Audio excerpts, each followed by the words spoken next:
The views expressed on this program are not necessarily the views of Lexington Community Radio or its board of directors. The views expressed are solely those of the programmers. You are listening to Off the Cuff. Now, here's your host, Adam Banks.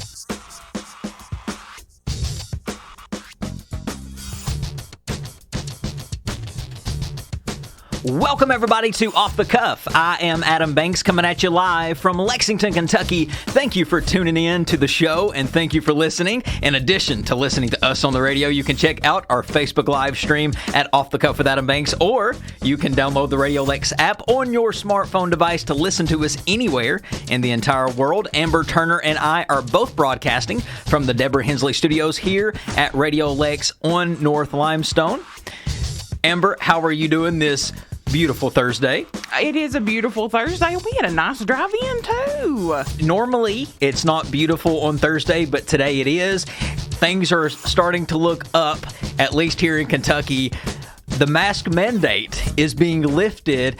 As a matter of fact, it's already been lifted in most places for people who have been fully vaccinated. And for those who have not been fully vaccinated, the mask mandate in the state is being lifted on June the 11th.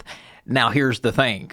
Everybody always like to blame Bashir. Oh, I hate that Andy Bashir. He's making us wear these masks, this, and that. Well, now, if past June 11th, once we're past June the 11th and a business still has, you must wear a mask, that's no longer on Andy Bashir. Nope. That's on the business. And this whole time, people they have to find a scapegoat, so they go to Andy. And they say, Andy is the reason why we have to wear these masks. Well, right now, it's easy to say, yeah, it's Andy, because there's an order, there's a mandate. But when this mandate is lifted on June the 11th and businesses still have on their door that you must wear a mask, it's no longer Andy's fault, is it? Well, I mean, in all sincerity, it wasn't Andy's fault from the get-go. I should have said fault. It's not on Andy. Yeah, no, it's the CDC, baby.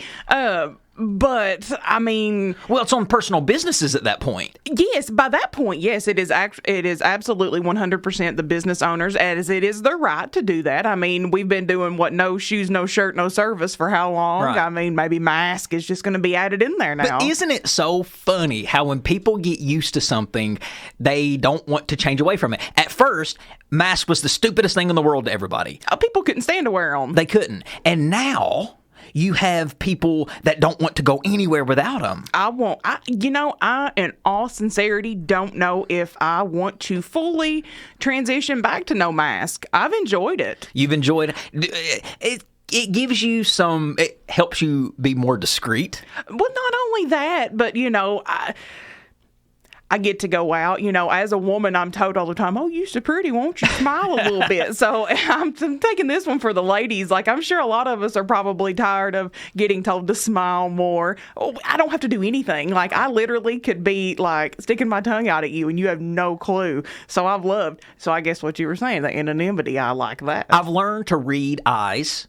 Yes. I mean, before, I don't think I was this good at reading eyes, but you have to read eyes. You have to, eyes tell the story if somebody's smiling at you, if they're mad, if they're upset, and you really learn how to read eyes when people have a mask on. So the whole mandate, it being lifted, I'm excited. Now, of course, there are some places that the CDC is still recommending to have masks on. That would be K through 12 schools, childcare and healthcare and long-term care settings.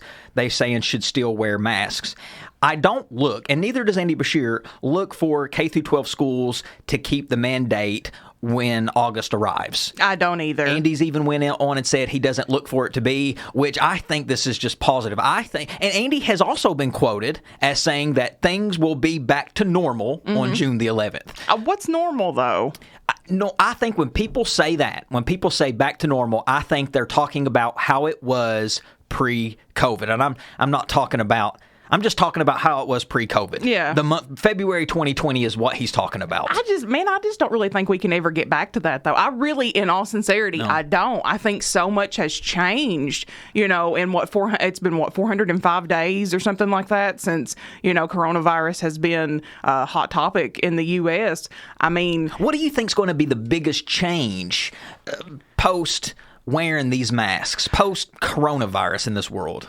I think it is now going to be more socially acceptable to wear masks. I am definitely guilty of going through the airport and looking at people awkward when they would have on surgical masks. Pre-COVID, right? Yeah, pre-COVID. Absolutely, yes. Now, no, I'm definitely, because like I said, I really, in all sincerity, personal choice, I think I am going to maintain, wearing my mask. It's so interesting you say that about the masks being so, it had such a stigma to it when people would wear it. It was. I used to look at people like they were dying of the most god-awful disease. They had the bubonic plague. Had the plague if they had on a mask because they were trying to keep their disease away from me. I remember when I would see people wearing a mask, I would find myself moving further and further away from them. So now it's just so normal to see a mask, and now you move away from people that don't have a mask. Exactly, that's what I was going to say. Like, it's opposite day here. Like, I move away from people. Like, if I see people, there were some people kind of congregated here, at this, not at the studio, but at, the open market when we were coming in, no masks. Yeah. And I don't know if you've seen me, but I had a little bit of sheer panic. I was like, let me zip past these people quick as I can. And I've harped on this before. Masks are so,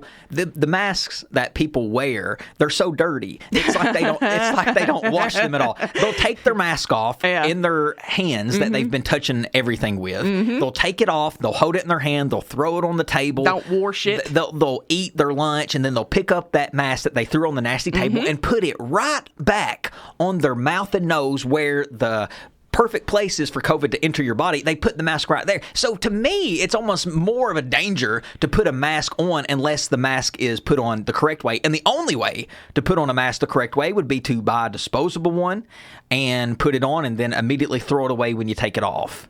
I mean, yes, but I mean, there are definitely more cost and environmentally friendlier ways to go about it, and that is just be clean. Yes. Wash your hands, wash your mask. Yes, I'm very excited, though, for June the 11th to arrive and to see how all of that pans out. Well, Amber, pre-COVID-19 last year, in January of 2020, 2020 got off to a boom by the death of Kobe Bryant when he was in that helicopter crash that killed him, his daughter, and a bunch of others that were on the helicopter. But just last week, Kobe Bryant was finally inducted, rightfully so, into the Basketball Hall of Fame. The 2020 Naismith Memorial Basketball Hall of Fame class is one of the most star-studded of all time. So usually when people get inducted into the Hall of Fame, it's more than one person that day. And this class, they are saying, is the most star-studded. So you have people like Kobe Bryant, Kevin Garnett, and Tim Duncan being the three biggest names being inducted. Now, of course, you know Kobe Bryant. Have you ever heard, I'm not asking you to name anything in particular about these players, but have you ever heard of Tim Duncan and Kevin Durant? That is, Kevin Durant, yes. I'm sorry, not Kevin Durant, Kevin Garnett. Oh, no, Kevin Garnett, no. Kevin Durant, yes. Okay, that's what, and I expected that answer. Yeah. When they said that was one of the most star-studded class, I said, who is that? If you know basketball, of course I know who Tim Duncan is and Kevin Garnett, but to think that that's two universal names that everybody else is going to know, no. I disagree. But Kobe Bryant was one of the biggest names of all time in basketball in general to be inducted into the Hall of Fame. His wife gave his induction speech, and she said that Kobe Bryant is still winning even in his death. Because of the messages that he has left behind for his fans. But it got me thinking about the Hall of Fame in general, and not necessarily the Basketball Hall of Fame, Amber, but Hall of Fames in general. Most significant things, a sport, a business, an industry of some kind has a Hall of Fame. Yes. There's even a radio Hall of Fame. Is there? There is a radio Hall of Fame. Maybe we'll be there one day. That's the goal, I hope. But people who you would imagine being in the Radio Hall of Fame is probably who you could think. So can you think of a radio personality who you would assume might be in the Radio Hall of Fame? Paul Harvey. Okay, yes, Paul Harvey is in the Hall of Fame. Your favorite, Delilah, Howard Stern, Ryan Seacrest, Elvis Duran, Paul Harvey, Casey Kasem, those guys, yes. Why didn't I think of Casey Kasem first? Those are people in the Hall of Fame. But there's a Hall of Fame for all kinds of places, and I found a list of the most fascinating Hall of Fames to visit in the United States. Okay. Yes. They say that everybody needs to check out the Pro Football Hall of Fame, even if you are not a pro football fan. They say if you are a sports fan in general, it's just so filled with memorabilia of sports, it's just a place that you want to check out. The Rock and Roll Hall of Fame. I could get down with that one. I think that would be pretty cool. That's in Cleveland, Ohio. I mean, you have nothing but... Have you ever been to the Hard Rock Cafe? I have. I would imagine the Hard Rock Cafe to be very similar to... I think the Hard Rock Cafe would be very similar to what the Rock and Roll Hall of Fame is. So, you got people like Ray Charles, AC/DC, Aerosmith, Alice Cooper. Who else do you think might be in the Radio Hall of Fame? Rock and roll, I'm sorry. Rock and roll, the Eagles. Yes. Bag Company, maybe. Yes. Black Sabbath. Black Sabbath is in there. So there is an RV Hall of Fame. A what? An RV Hall of Fame. What do you have an seriously, like just you as a person, what's at an RV Hall of Fame? So there are certain RVs that can make it into the Hall of Fame, and that's people who have decked out their RVs to make it look like something spectacular. So, for somebody who enjoys going to mobile home parks and looking inside of new mobile homes like myself, I think I would really enjoy an RV Hall of Fame. But now look, it's an RV. It's a recreational vehicle, not a mobile home. It's the same thing. I mean, come on. Mobile homes can be driven around. Most mobile homes have wheels on them. Yeah, I'm usually stuck behind them on 75 coming back from Richmond. You've got the Hollywood Walk of Fame in Hollywood, California. Hey, we've been there. We have been there. You stepped on Michael Jackson's toes there. We got into a verbal argument on the Hall of Fame. We did get into it. Literally, he and I got into a verbal argument. That's a fun place to see because you got all those star-studded people. Everybody who's anybody in Hollywood's had their handprints on the Hall of Fame, and I think that's a staple in Hollywood. If you go to Hollywood, you visit the Walk of Fame. You have to. And it's hard to miss it because it's everywhere. Well, yeah. Well, there's the Country Music Hall of Fame. Okay. And the Country Music Hall of Fame, I think, would be cool. You got people like Alan Jackson, Kenny Rogers, Reba, Dolly Parton. There is the National Cowgirl Museum Hall of Fame, Amber, in Fort Worth, Texas. Well, Fort Worth, you can keep adding. NASCAR Hall of Fame. That'd be cool. I think so, too. Because NASCAR is a place that you don't really see a lot of stuff about it, but when you do, it's always cool. Yeah, and like from, 96 to like 2000, it dominated. It did, and it had the best race car drivers. It's funny you say that because that era in the 90s, early 2000s, I feel like that's who all is just in the Hall of Fame. I think everybody from that era is in the Hall of Fame. Well, that might be a good go. Earnhardt, Rusty Wallace, Mark Martin, Jeff Gordon. And Dale Jarrett actually goes in for the class of 2022. I'm talking Dale Jr. Yeah. Yeah, goes in the class of 2022. And finally, the Hall of Fame to visit that everybody says you should visit is the Mascot Hall of Fame located in Whitney, Indiana. That's right, mascots. Mascots from different businesses, mascots from different sports teams actually can get inducted into the Mascot Hall of Fame. How do you go about telling somebody, I got inducted, I was over playing an alligator? Yeah, I guess it's just the impact that a mascot has with the franchise. Yeah. Here are some of the mascots that were entered. Okay. You have Aubie the Tiger from Auburn University, Bucky Badger from Wisconsin, Big Red from WKU. Well. Yes. Brutus Buckeye from Ohio State is in there. Smokey, that's Smokey the Bandit? I guess he's a coonhound is what they call him in Tennessee. He's Knoxville's mascot. Okay. Then there's Benny the Bull from Chicago Bulls. Okay. And then there's Tommy Hawk from Chicago Black Hawks. So all kinds of stuff. All kinds of cool stuff. But yes, Hall of Fame, I think, is just it's funny that everything has a Hall of Fame, and I think that most people like to go to Hall of Fames to it's like a stopping point on any vacation. Yeah. If you're in that town, just go ahead. If there's a Hall of Fame there, stop, because it's probably interesting. Got a lot of interesting artifacts in there. Yeah, but I get so mad because I feel like sometimes Hall of Fame should be called like AKA popularity contest. Yeah. And like you're only going to get in if you're still in the good graces with the big wigs of whatever is behind the voting committee. Well, ladies and gentlemen, we're going to take a quick break. We got lots more Off the Cuff coming at you live after these words. Stick with us. We'll be right back. No need to ask, he's a smooth operator. Smooth operator. Smooth operator. Welcome back, everybody, to Off the Cuff. Adam Banks here with you. Amber is also in studio with me.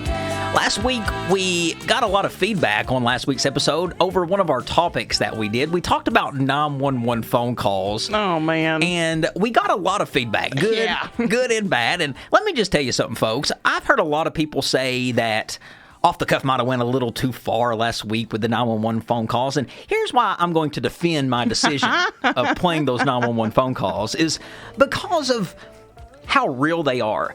That, ladies and gentlemen, is a slice of American life. That is reality. You want to turn on the Kardashians on TV and call that entertainment? Turn on Off the Cuff and listen to a 911 phone call. That's life. That's reality. That's no different than what's actually happening out there in the real world.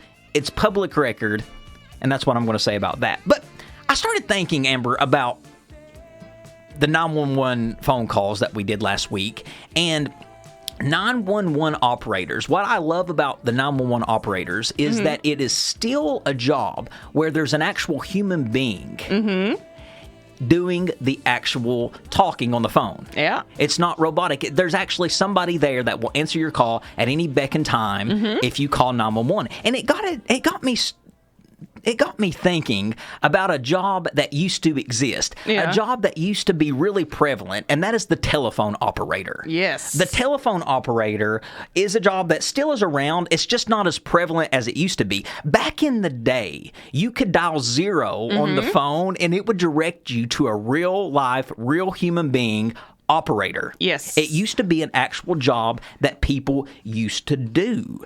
In the early days, telephone companies used manual telephone switchboards and switchboard operators. They connected the calls by inserting a pair of phone plugs into the appropriate jacks. So you just imagine a woman sitting there and plugging in different plugs and different jacks to connect people. That's how the phone used to work. I would mess that all up. Yes, it was very, very complicated. They were gradually phased out and replaced by automated systems. Yeah. But the fact that that actually used to be a job fascinates me. So they are now pre-record messages. Yeah. It's a job that they phased out because they had a person do permanent recordings to stand in for an actual operator. So tell me if you recognize, Amber, this sound right here. Do you know what that sound is? Your call cannot be completed at this time. Well, that sound right there is the sound of messing up. Well, I'm used to that sound. You know you have messed up when you hear that tone. Or somebody gave you the wrong number. You've messed up. So, exactly. Let's hear what it says. We're sorry. You have reached a number that has been disconnected or is no longer in service. If you feel you have reached this recording in error, please check the number and try your call again. When I used to hear this woman, the operator, come on in a recording, when I was a kid, in my little kid mind, I used to think that was an actual human being picking up the phone and saying that to me, and I became fascinated with the woman's voice. I became fascinated with the woman that lived inside the telephone, the operator.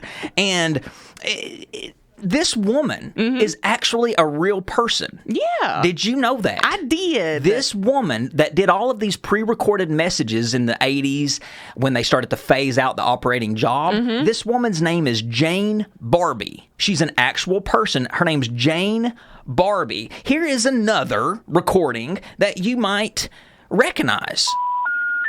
If you'd like to make a call, please hang up and try again. If you need help, hang up and then dial your operator. That's the operator, right? It is. If you heard her come on the across the speaker, you would say that's the operator's voice. That's the central operator woman. Yes.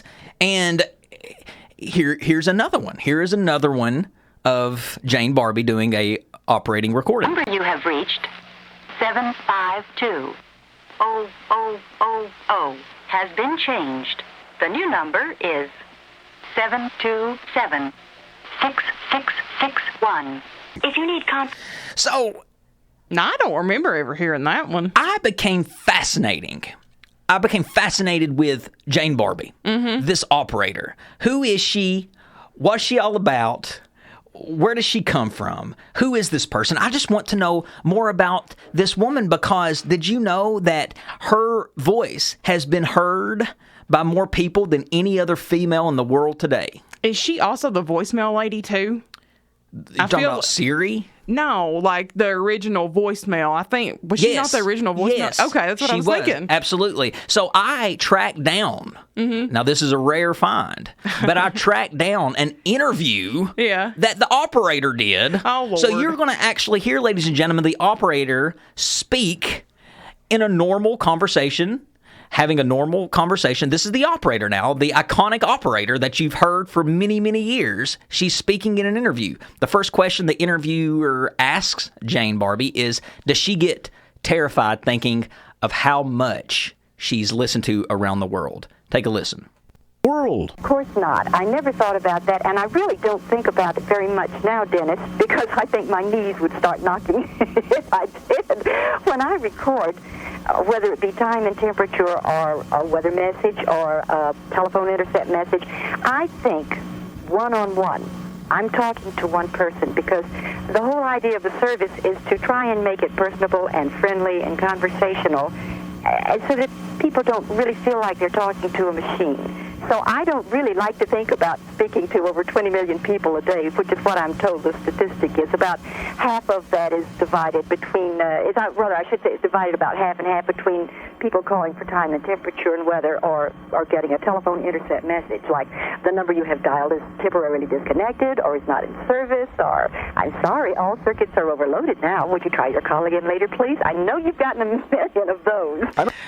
How cool was that? That was weird to hear her laugh. It's weird, but I just find her to be fascinating, because this is a woman who is heard 20 million times a day. Think about that. Over 20 million people a day hear this woman speak. So it's just something, the fact... Is she still alive? She's not. Oh, no. I was going to say, man, living in 2021, she could have made a lot of money if she would do, like, personalized voicemails for people. Well, I just imagine her, when she gets bored, she's able to do pranks on people if she wanted to. Yes. She could call people. Could you imagine how easy it would be to prank somebody if you're the voice of the operator? You could, like, call them and be like, your phone is no longer in working service. Here's another permanent signal recording done by Jane Barbie. Let's see if you recognize this one. If you'd like to make a call, please hang up and try again. If you need help, hang up and then dial your operator. This is a recording. And then you got this annoying tone coming up. Yeah. Now I do remember that tone. That was terrible. That was almost worse than the dun dun dun. It was awful. I hear ourselves. We hear ourselves, do we? I did. I just heard an actual recording of myself come from somewhere. So I don't know if Jane Barbie is raising from the dead and she's like, stop playing my recordings. But well, one of our producers actually brought in a laptop, I think, that has additional telephone operators on there. Really? Yes. Oh, we're going to have to take a look at those. But I think, though, that is just fascinating that one woman recorded all of those tones. I just think that it's really cool. And, you know, I said that it was a regular job back in the day, right? Yeah. I said that people used to call in and talk to the operator sometimes. Yeah. Well, Amber, I have some audio clips of people calling in to an actual operator from back in the day. So listen at this actual call that an operator is having with a person. Operator? Hello. Who is this? This is long distance. May I help you? Yeah, I want to call area code 212-222-2565. Thank you. But I want to charge it to another number, 212-243-2806. Thank you. Listen, operator, This is a very private call now. You're not going to be listening, are you? Well, I won't even be on the line, sir, while the number just... You're going to get off the line as soon as I get the party, right? Right. There won't be no one on the line. Okay. That was an actual operator having a conversation with somebody else. Now, I sincerely have placed calls. I don't really think it was. I don't know if long distance services. Remember that 10-10-3-2-1? Yes. I used to use that, and I remember I used to assign the charges go to this number. Have you ever done that? Yes. I have done that. Yes. Also, here is another one of a little kid calling the operator. And I just find this so cool because of how accessible an operator used to be. Yeah. You could dial 0. One number away. One digit away of talking to an actual living, breathing person who's a human being. So take a listen at a little kid who's trying to get a hold of his grandma. Pardon, may I help you? Yes. I want to talk to my grandma. Do you have her number? I don't know what it is. Okay, you hang up and have your mother help you. Hang up and have your mommy help. But what else are you going to say? I mean, I guess hang up and have your mommy help. Here is another one of a woman getting scared because somebody she doesn't know is ringing her doorbell. So back in the day, what do? You call the operator. Well, I don't know if that's who I'd call. Your call, please. Hello, operator? Yes.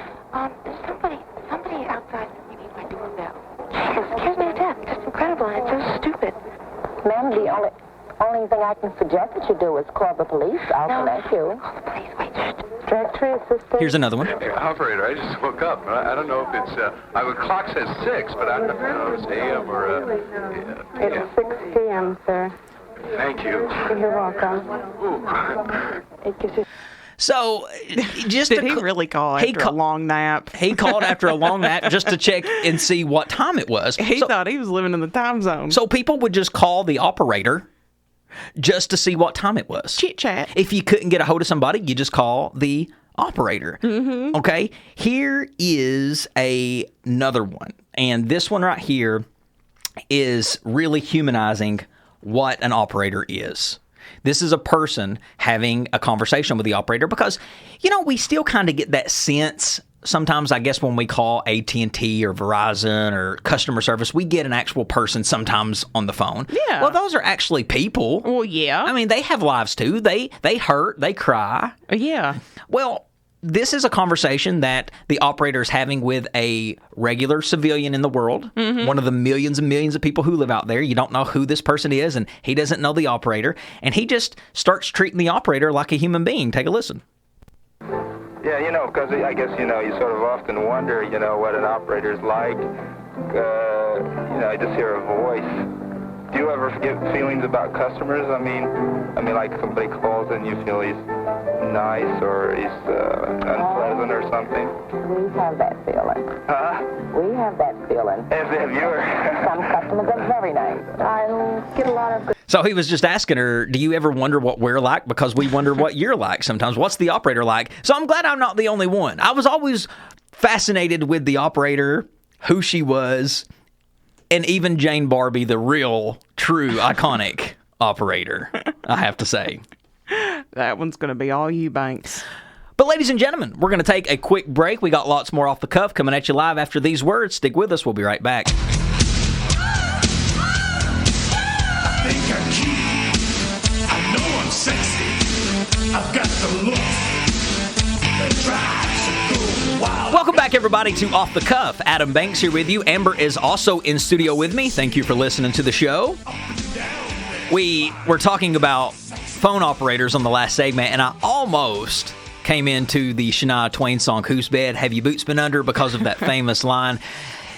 Next time you're lonely, don't call on me.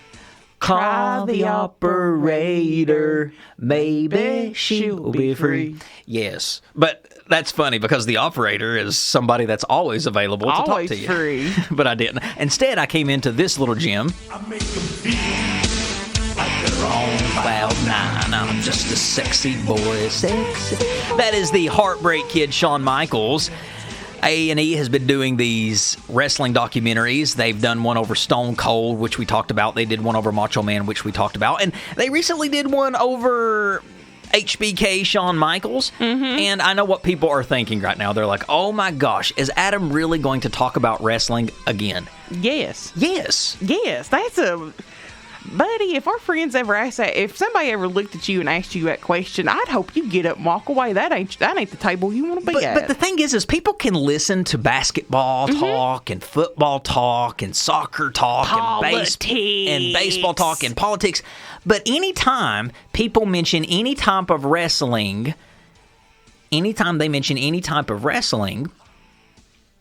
people go nuts. And I wonder why that is. They're athletes too. Well, remember they came out with a commercial back in like 97 or 98 that said, lace up my boots if you don't think I'm a real athlete. And, training to become a professional wrestler, let me tell y'all, we are athletes. But I don't really want to talk about the HBK documentary. I came into this famous, iconic HBK theme music because I would like to talk about the best wrestling theme songs. Okay. The best wrestling entrance music out there that exists for wrestlers. This is definitely one of them, the HBK Shawn Michaels. This is actually him singing it. I know. And what, Sensational Sherry? But Sensational Sherry sang the original. However, wrestling theme music is very important for a wrestler. Yes. It's your introductory music. It is what sets the tone for your entrance. Yep. So it's very important to pick the right one. So I feel like that these that I play, they're not only my favorite, but I feel like they set the tone of who the wrestler is. So you have this guy right here, Brock Lesnar. One day I look for this to play and him to come out of like the dark to like F5 you for talking about his wife all the time. I did talk about his wife Sable on the show. I mean, I didn't say that Sable was a bad mom. That was Terry Reynolds that said it. You just did. I didn't say that she was a bad mom. But Brock, if you want to fight, he's having me trained. I'll listen to the negotiations. But this song right here is great. Have you ever worked out to this song? You know I do. This is the best song to work out to. You want to come in and you want to mess things up? Put on the Brock Lesnar theme music. Yes. This is the theme for the next big thing, Brock Lesnar. And when you hear it, you just know a big dude is coming down the aisle to whoop you. You gonna get whooped. Okay. Now, another iconic wrestling theme would be, I mean, you have to play this. It might not be the best song. I think it is. But you think of wrestling when you hear it. It's the theme song of the immortal Hulk Hogan. Now, this represented his character like no other. He was the American hero, right? I couldn't pick a more fitting song than this. Okay. Now, there's also this theme. Now, I'm sure the folks at home, if you are a wrestling fan, you'll know this theme if you hear it. And you maybe not even have to be a wrestling theme to know what this sound is.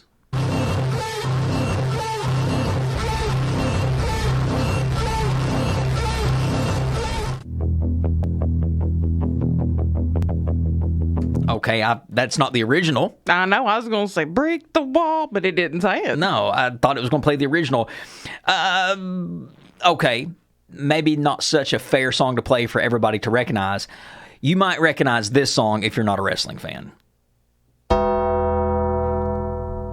Who's coming to get you now? The Dark. It's The Undertaker, and this song has been around for over 10, 20 years. You hear the dong. It's got this ominous behind it. It's got this creepy feeling behind it. Do you remember when they put there it comes, the Gregorian chant? Yes. Dead man.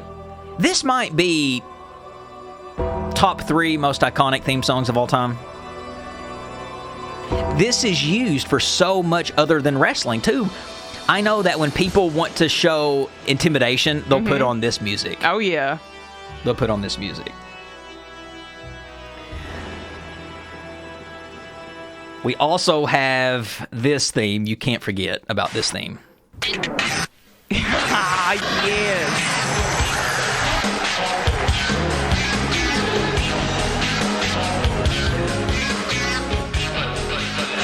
This just summed up the epitome of just guys causing havoc and messing things up. The NWO theme music, Scott Hall, Kevin Nash, Hulk Hogan. You knew that this theme was a soundtrack that you heard knowing that stuff was about to go down and nothing but chaos. Okay, we talked about this gentleman already, but his theme definitely goes down as being iconic. When you heard the glass break, Amber... I was waiting on when this one was going to come out. When you heard the glass break, you knew that the voltage was going to be turned all the way up. Uh-huh. Things were going to happen. Stone Cold... Somebody's A double crooked letter was finna get whooped. Yes. And when you heard this music, it was not the time to go get a snack or go get a pop from the fridge. No, pull your beer out. Yes, this is when you stay put. Yeah. When you heard this music come on, you knew things were about to happen. Things were about to pop off. Business was about to pick up. All right. I have one more theme song to play. Yeah. And I find this to be probably... not including the Undertaker's theme, but I find this maybe being the most iconic theme there is, and I think that now people respect this theme more than most wrestling themes because it's just made its way into pop culture. It is the theme song of Mr. McMahon, the Mr. McMahon character. Let's take a listen. That's what you got. Up against a machine too strong. Pretty politicians buying souls for run songs. The boss is coming to lay down some business. Mm-hmm. Mr. McMahon, arguably the greatest heel to ever be in wrestling. I used to hate him so much because he was such a good bad guy. Yes. He made you hate him, especially during the Attitude Era. But this song was... It originated as the theme song for the Corporation, that little group that he created, but it just stuck around with Vince, and now he uses it as his official theme music. Well, you know, I'm really surprised you did not play Shane McMahon's, because I took the opportunity, like, this is literally, guys, how much we love wrestling. You guys know I went back to college. I took the opportunity to do a presentation about Love Canal. I was doing an environmental research paper, and I had to get up, and it was all about money, and I stuck $1 in my bra, and I pulled it out as I walked down the aisle, and there was Here Comes the Money. You can do so much with wrestling themes. Oh, yeah. And there's some honorable mentions. That's one of them. The D-Generation X Break It Down. Oh, gosh, yes. Is definitely... 1, 2. Is this one? That's an honorable mention. And I meant to play the DX one. I just didn't have it pulled up for some reason. What's wrong with you? I don't know. But those are honorable mentions. Yeah. Great wrestling themes, I think. Some of the most recognizable themes. And they definitely set the tone for that character. Good stuff. Great stuff. And I mean, not only did it set the tone for the character, but I think it kind of, sometimes... it would lighten the mood if you maybe had some heavy stuff going on, maybe have Road Dogg and B.A. Billy Gunn come out. Most of these wrestling theme songs, at least in the WWF, were created by one man. His name was Johnston. His name was Jen Johnson, and he was a musical genius. Yes. And I think that man has probably won more Grammys and special awards than any musician alive. I know more of his music than I do other people's. I swear, I feel like it. Probably. Yeah. He's created most of the wrestling themes that you hear, the lyrics and everything. Mm-hmm. It was created by Jim.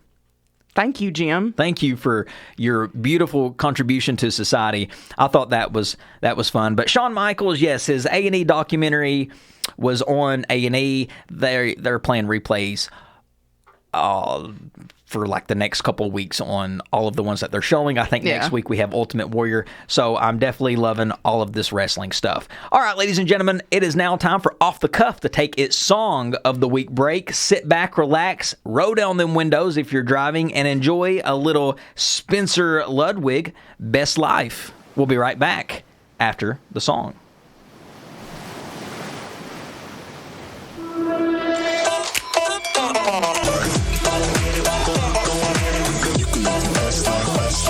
We were talking about wrestling on the segment right before we started this great song. Did you like the song, by the way?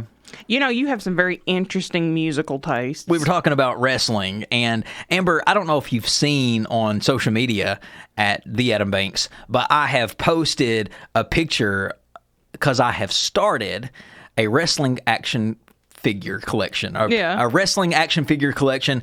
I started off with 5 wrestling action figures. Mm-hmm. And I just ordered them online off eBay, and it was a really good start to a collection that I'm trying to build. Okay. And I just think that I got off to a good start. I got The Rock. Okay. I got Test. Test. This is a test. I got Test. Okay. I got, Batista. Yes. Billy Gunn. And Matt Hardy. Yes. So a really good start to the wrestling figure collection. And what made me want to start doing this, I have been wanting to do this for a while because it's a wrestling figure, it's like a doll. It's like a male doll. It's you know how women and girls like to collect Barbie dolls? Yeah. A guy's version of a Barbie doll is a wrestling action figure. And it's not like I'm going to sit down on the floor and play with these wrestling action figures, at least not in front of anybody. I was going to say, that sounds like a good time. Yes, but it's a good thing just to have up on display. Yeah, just something nice to look at. It's a good conversational piece. Yes. If you walk in and just see a shelf full of wrestlers, I think that would be pretty cool. But there's this TV show called Hidden Treasures on A&E. The A&E's been showing too, and it's just showing people all of their wrestling collection, all their memorabilia that they have. A lot of that stuff that they got is original stuff, like Mankind's original mask. That one was a good episode. Yes, Kane and Paul Bear's original urn that they would always carry to the ring. Those things, a lot of those things, WWF don't own. Fans own those things because they got sold in an auction or traded off by certain old wrestlers. So WWF is now trying to get all of that memorabilia back into a warehouse that they're starting for the public, for the fans to come in. I was going to say, are they going to open it up? For fans to come in and see. So they're trying to gather all of this missing memorabilia. So they're going to people's houses and offering them money or maybe trading something else in for something that they want. Yeah. But I thought that I was a wrestling fan until I started watching that show. Man, people are dedicated to the world of wrestling. Hey, just because we ain't got there yet don't mean we can't be there someday. Everybody had to start somewhere. Exactly. All right, ladies and gentlemen, we're going to take a quick break. We'll be right back after these words. Stick with us.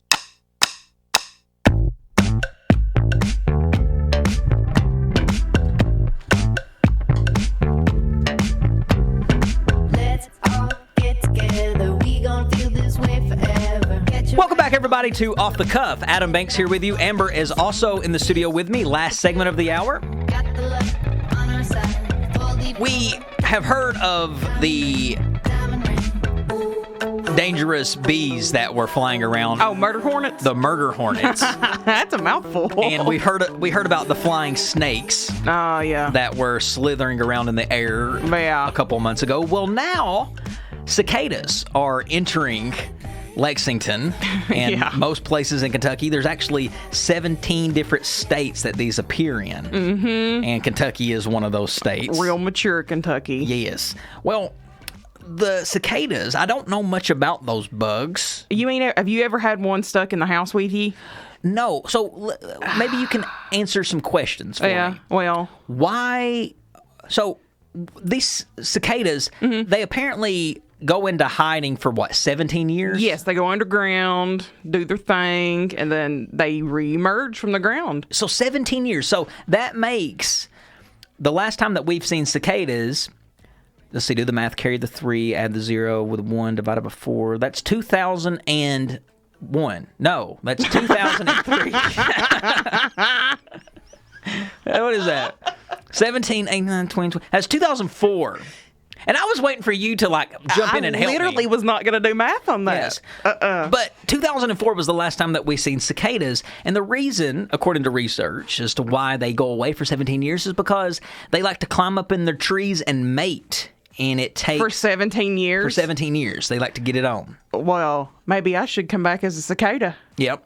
And they, those cicadas, getting a little so freaky. They're very annoying bugs. They are harmless. According to research here, it says that you actually can eat a cicada and it won't hurt you.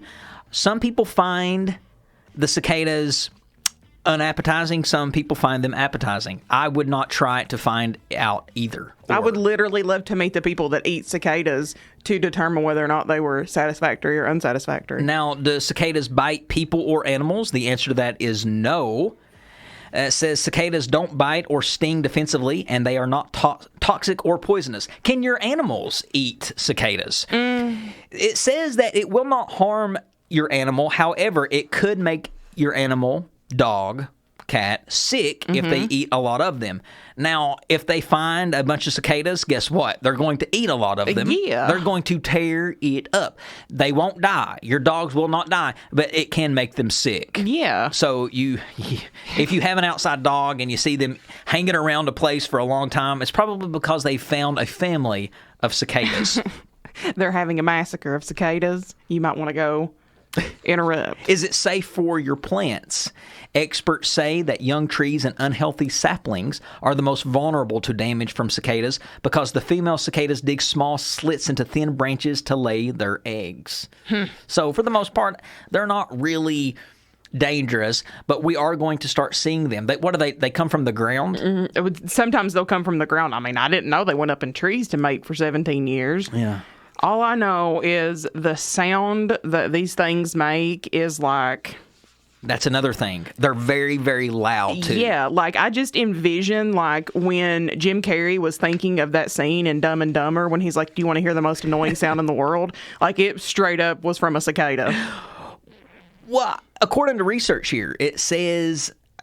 because one of the questions that people were asking was how loud do cicadas get? Experts say that noise generated by large groups of cicadas can get as loud as 90 decibels. Wow! As loud as a gas-powered lawnmower. But that's how loud it will sound if you are standing directly under a tree where a lot of cicadas are singing, is what they say. It won't sound as loud if you're not standing close to the cicadas. Did they really say singing? That's what they call it. So then now I can say that when I have noise come out of my mouth, it's singing too. They are pretty loud. I don't recall cicadas, but it has been since 2004. Well, no. So we actually had like a chance encounter with one. I don't know where it came from, but it ended up in our house like, I don't know, about 5 years ago. And I just remember waking up in a sheer panic, like, what is that sound? And then that's when Wiley was like, it's a cicada. And then we got it and got it out. And I was like, scary. Well, ladies and gentlemen, that about wraps it up for another episode of Off the Cuff. You can follow Off the Cuff on social media by going to Off the Cuff with Adam Banks on Facebook or Instagram. You can listen to all of our previous episodes on podcast by subscribing to the Off the Cuff with Adam Banks podcast on iTunes, Spotify, YouTube, or wherever podcasts can be listened to. You can follow me, the host, on social media at The Adam Banks. You can follow my co-host, Amber Turner, at Ambu447. Ladies and gentlemen, that is Amber Turner. I'm Adam Banks, and this is Off the Cuff. We'll see you next Thursday from 4 to 5. We'll catch you down the road.